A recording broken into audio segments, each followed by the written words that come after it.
My name is Nick Pollock. Today is May 22nd.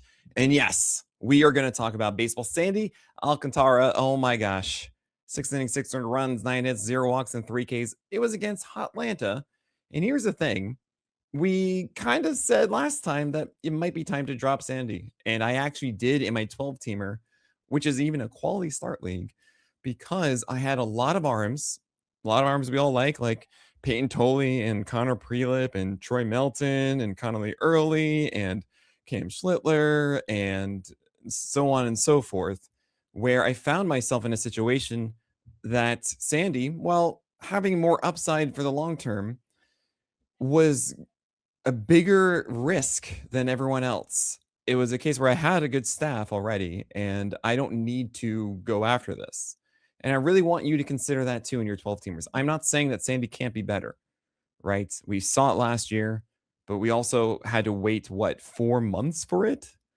And be careful of holding on to Sandy. He's not cooking with his fastballs as much. He's not nailing it with his changeups. The whole attack, it just isn't quite there. And yeah, this was against Atlanta, so it's hard to really outline this as the straw that broke the camel's back, but it's also a 16% strikeout rate right now for the season. There's something to that. Eduardo Rodriguez was a popular streaming pick here, and it worked out really well. 7 innings, 0 earned runs, 4 hits, 1 walk, and 4 Ks against Rocky Road. Thank you so much. Now, can you not do 52% strikes on your changeup, 1 over 21 whiffs? Ugh. And cutters and curves combining for a 40% strike rate? Like, this was the four-seamer and sinker just existing. And that's cool. Let's move on. Let's not do Oracle Park next time. I mean, it could work. I don't think this was prime Eduardo Rodriguez. Joey Cantillo did good things with his changeup as opposed to Erod. Against the Tigers, 5.2 innings of 0 runs, 3 hits, 3 walks, and 6 strikeouts, 16 whiffs. 27% swing strike rate on his changeup at a near 70% strike rate. Yes. Thank you. And yeah, the four-seamer is going to allow some more hits, be a little bit chaotic. That's what we saw again, 3 walks in this, right? But when the slow ball is working, things are great. It's why he's a perennial hipster. He's just always going to be in that questionable start tier for me. Zack Agnos against the Diamondbacks. You don't know who he is. The Rockies turned to him, and I thought this was just going to be a bullpen game. Nope, you're going to get 71 pitches of Zack Agnos. And I incorporated the other guys in this, like Blas Castano and Juan. I can't remember his last name as a reliever, or also a part of this. This was a game of 92 to 93 mile per hour cutters that were really just cut four-seamers, like 11 to 12 inches of vert on them, not really a ton of cuts. It was like 0 on it. And that's fine. You have 84 mile per hour sweepers as well, and those were cool. But the command, oh my gosh, this was like a complete shotgun blast of all of his pitches, and it worked against Arizona. Awesome. And I am not going to touch Zack Agnos. You have Spencer Miles also acting like it's a bullpen game and then going 63 pitches. But it's interesting because Spencer Miles got the hold. I don't understand. 4.1 innings of 0 runs, 2 hits, 1 walk, 6 Ks. It was the scenario that we talked about of entering the game with a win, and then in a win situation, being the guy through the 5th. He did it, but he got credit for a hold instead because he wasn't the second picture. I think he was the 3rd. I think that's why. I don't know. Very weird to me. It was against the Yankees. 4.1 innings, 0 runs, 2 hits, 1 walk, and 6 Ks. And that is itself the gold star because a 29% swing strike rate on his curveball at 33% usage is really cool. Now, everything else is just not interesting to me. He does throw 96, but it's not really like good movement. He doesn't have the greatest command. This was an overperformance in many ways, in my view. And I think that it's okay against the Marlins next. He will likely be the follower again. He's not an interesting pitcher to me. I really think that the Jays need to go and get Tarek Skubal or something like that. The deadline, he's obviously going to be the big name. There are going to be other ones out there. But the Jays are in a situation where, okay, you don't have Lauer anymore. You don't want to do that. Jake Bloss will appear at some point, which is interesting. Barrios is out for the year. Scherzer hasn't worked out. They're going to need something in there. And you Savage, Gausman, and Cease, There's your 1, 2, 3 that really works. There's also Patrick Corbin, though, as their 4, and then Spencer Miles as their 5. So maybe it isn't a big move like Scooble. Maybe it is one of the more middling pitchers that is like your Merrill Kelly kind of move that the Rangers made last year. But Spencer Miles is not the guy that Toronto needs, essentially, for the long haul. Braxton Ashcraft is the golden Brax, right? And this was a win against the Cardinals. 7 innings, 1 run, 4 hits, 2 walks, and 9 strikeouts. And look, I love this. I love that Ashcraft is throwing sliders and curveballs over 50% of the time. He had a 68% strike rate across all of his arsenal. That's awesome. It's really different than what I thought we'd be getting from Ashcraft entering the year. So huge props to Eno with this one. This is a perfect case where Stuff Plus just wins. And it's cool to see that. I hope that he lasts. I mean, there was a conversation in our Twitch chat, which, by the way, 10 a.m. Eastern time every single weekday morning, where we were wondering how long he'd go throughout the year. 118 innings last year thrown for Braxton Ashcraft. And keep in mind, that was also through limiting him in starts. So it wasn't like he was hurt for a ton amount of time and then he just started fully otherwise. And whenever you see about 120, you can push that to about 150, 160. And in some cases, you've actually seen teams where they say, look, once you get to like 120, 130, you're just free to go. Generally, I see that as 140 as the last stop, and then you go. But I don't think the Pirates are really going to limit Braxton Ashcraft much. Maybe here and there later on, but don't think about that. Carlos Rodon against the Jays earned a co-share of the Gallows poll with 18 whiffs, a 5-inning performance of 1 earned run, 3 hits, 3 walks, and 7 Ks. His velocity dropped to 93, 94 as opposed to like the 95, 96 that we saw before. But he earned a lot of whiffs on those heaters upstairs. And his slider and surprise changeup, those helped. He's still not fully locked in. Like, command is still like, okay, here's some bad ones. Here's some things over the plate that shouldn't be. And we got a little bit fortunate the Jays didn't punish him. But it is the Royals, the Guardians, and the Red Sox in the Bronx, not in Fenway. That's a lot better. We were just talking actually beforehand that they are better against lefties and righties, but there might be a small sample. I don't know. Regardless, Carlos Rodon feels like a guy you're just going to start moving forward now. David Peterson, huge props to PLBot. I don't know how they got this one. 5 innings, 1 earned run, 4 hits, 3 walks, 3 Ks against the Nationals. I mean, I understand the Nationals not as good against left-handers because they have a very left-handed favorite lineup. They do have switch hitters, but you understand. It's wild. It is the 4th game in a row for 2 runs or fewer. However, 2 of those were 4 innings, so it's a 4.5 ERA in 2 of those, right? And he has not gone past 5 frames in any of them. His command was as good as we've seen David Peterson in this start against the Nationals. He really nailed the high 4-seamer against right-handers, and he got the sliders away to lefties.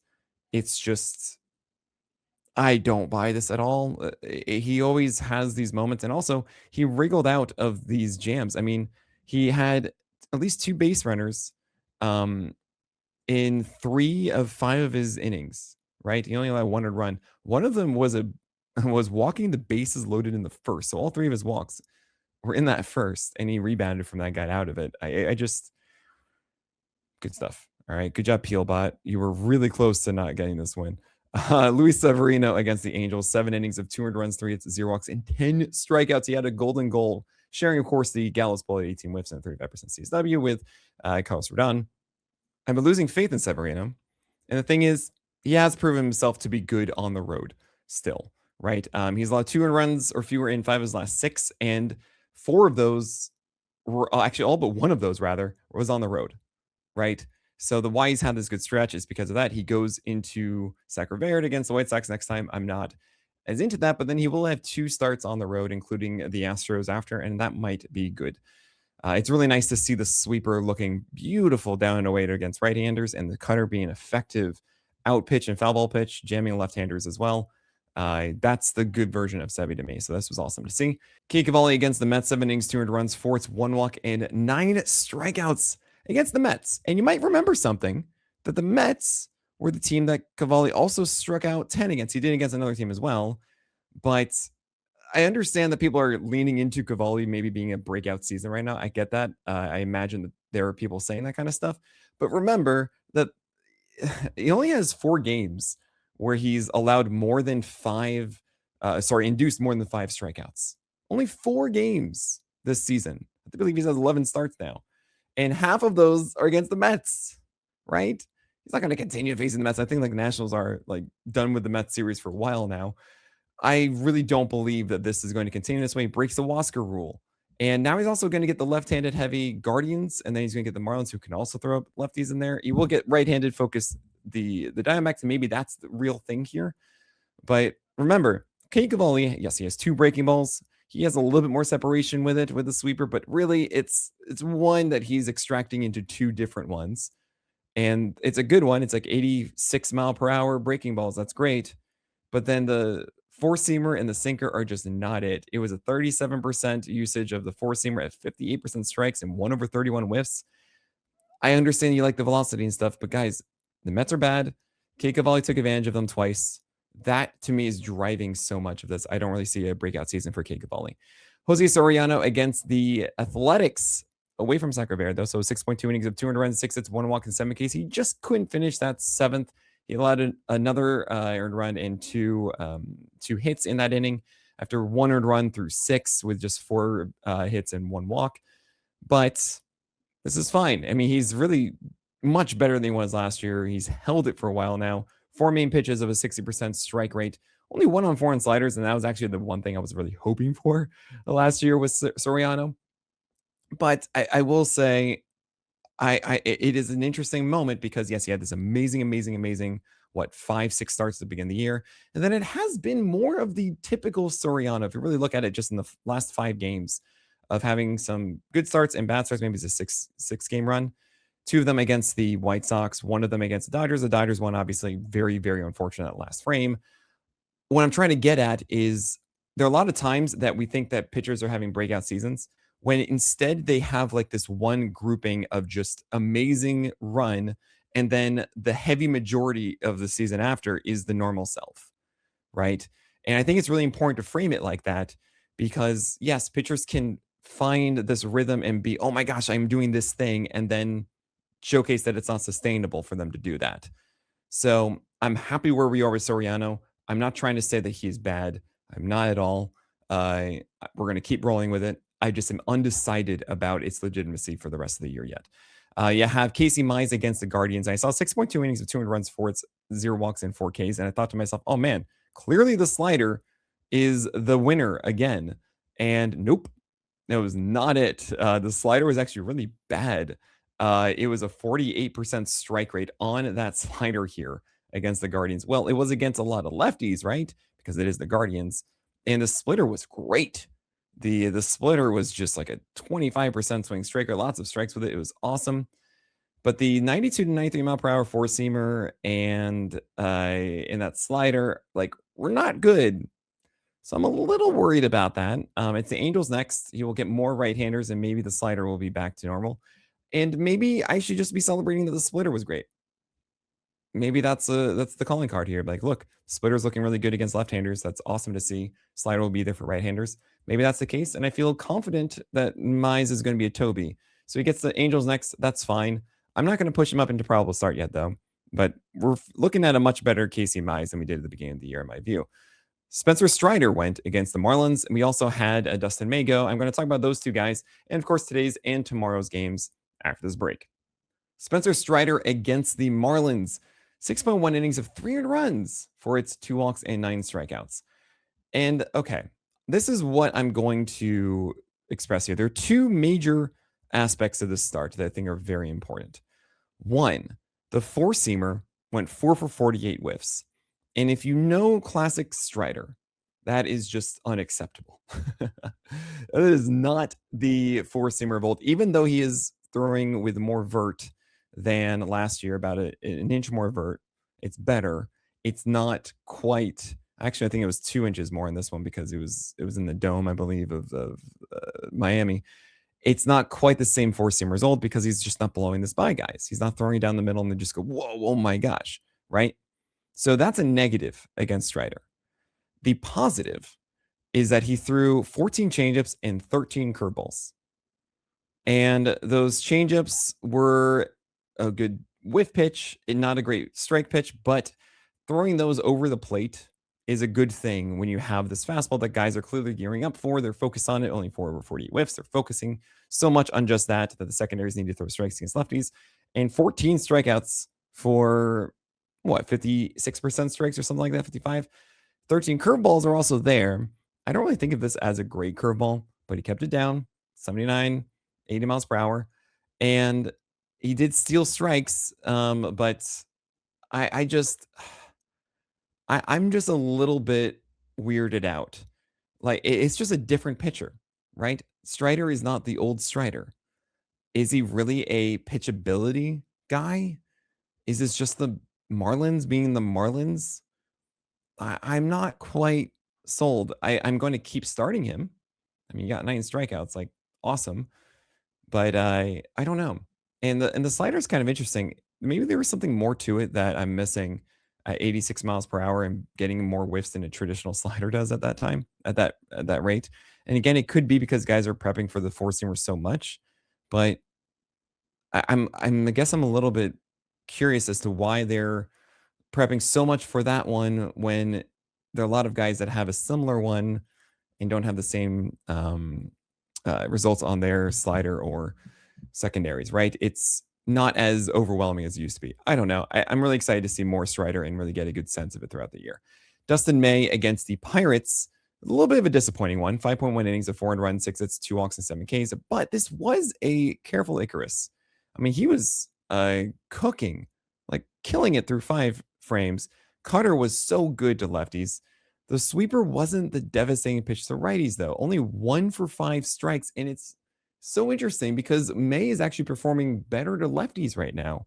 That's been his biggest problem. He usually was a sinker sweeper guy, and then what are you going to do against lefties? I don't know. Now he's got this cutter that he feels really good about. Awesome. Where's the sweeper killing right-handers? Where's the sinker going inside to right-handers? And it really could be just something like, oh yeah, what that's going to be great. Now the changeup isn't the thing in the lefties though. That is floated up way too much. You cannot get it down. Fine, but I'm going to keep looking at Dustin May here. I think he has a long leash, 91 pitches again. I wonder if he's like a trade candidate. He's not. I think the Cardinals are going to hold on to him. But what I'm trying to get at is Dustin May has some sneaky value, especially in your deeper leagues. And I think this is a case where he does improve a little bit more moving forward. And speaking of looking forward, we're going to talk about today's and tomorrow's games. So let's do that. We have today Garrett Cole returning from the IL. I cannot wait. Super fun with that. Yes, I'm going to do it. I'm just going to throw him in there. Connor Privet versus Peyton Tolley is also a really, really fun matchup. And side with whoever you want in that one. I'm going to go with Peyton Tolley because also the Twins are generally more left-handed focused and they're worse than the right-handed platoons, I believe. But you don't really know because Tolley's a little bit more volatile than Prelip is. And Prelip, though, is dealing with Fenway. Fenway is an annoying place to pitch. Trevor McDonald is going against the White Sox. I love that one. I think he's a really good pitcher, and I hope he continues inside of the Giants' rotation. A true sinker here with a legit breaking ball. The question really I have is against lefties, are you going to throw more of those changeups? Are those changeups going to be effective? That's really the last piece, I think, for McDonald. You also have Noah Cameron at 13% rostered against the Mariners in Kansas City. I have it as a questionable start because Cameron looked a lot more like his last season's self in his previous outing. Now, if I believed he was going to be that, he'd be in probable start, right? So I haven't been questionable. It's not my favorite play. It's just something I want you to note where Cameron could be on the train back toward success like he was in 2025. Now, tomorrow's games, I actually had to move down Framber Valdez into the probable start because I recognize he is volatile right now. He is not having a great season overall. And we don't really know if the curveball is going to be there in the big way that it has in the past. Then you have in the questionable start here, you have some interesting ones. You have JT Ginn at 30% rostered who just had a no-hit bid into the ninth and then lost it on 2 batters and lost the game, which was just so sad. But it was the greatest command. I cannot express this enough how good his sinker up and in and down and away was to right-handers. It was beautiful. And the Padres are better against right-handers versus left-handers. So a little bit of a worry there that JT Ginn won't be as good. The Angels are also really bad. But if Ginn holds that rhythm that he has really for 3 starts now, it might be worth your time to go after Ginn, especially in deeper leagues. I just don't want to put him into the probable one because I'm not totally sold that he's going to have the exact same ability to start. You have Zach Gallen against Rocky Road, which generally feels great, except that Zach Gallen has had some really good matchups this year and not taking advantage of them. His last start was much more promising with more low four seamers to pair with the curveball and the changeup down. And he kept everything down and actually is the classic Zack Gallen. It worked well for him. So hopefully he's able to do that again. You have Walbert Arania and Stephen Kolek as the streaming options, 7% roster for Arania and only 4% for Kolek. In your quality start league, you might want to consider Kolek over Arania. He has a longer leash. He also has a wider arsenal, which then speaks to the ability to survive through the third time through the lineup and get through 6 innings more effectively. While Arania has a very good changeup that he's thrown about 45% of the time lately. And if that sticks around against the Rangers, who are then this might be a good 5 to 6 inning start as well. I have a little bit more faith in Arania's stuff, but less faith in his control than Kolek. So take your pick there. It is the Mariners, which is a slightly better matchup with Kolek, but we've seen Arania have more success lately than Kolek.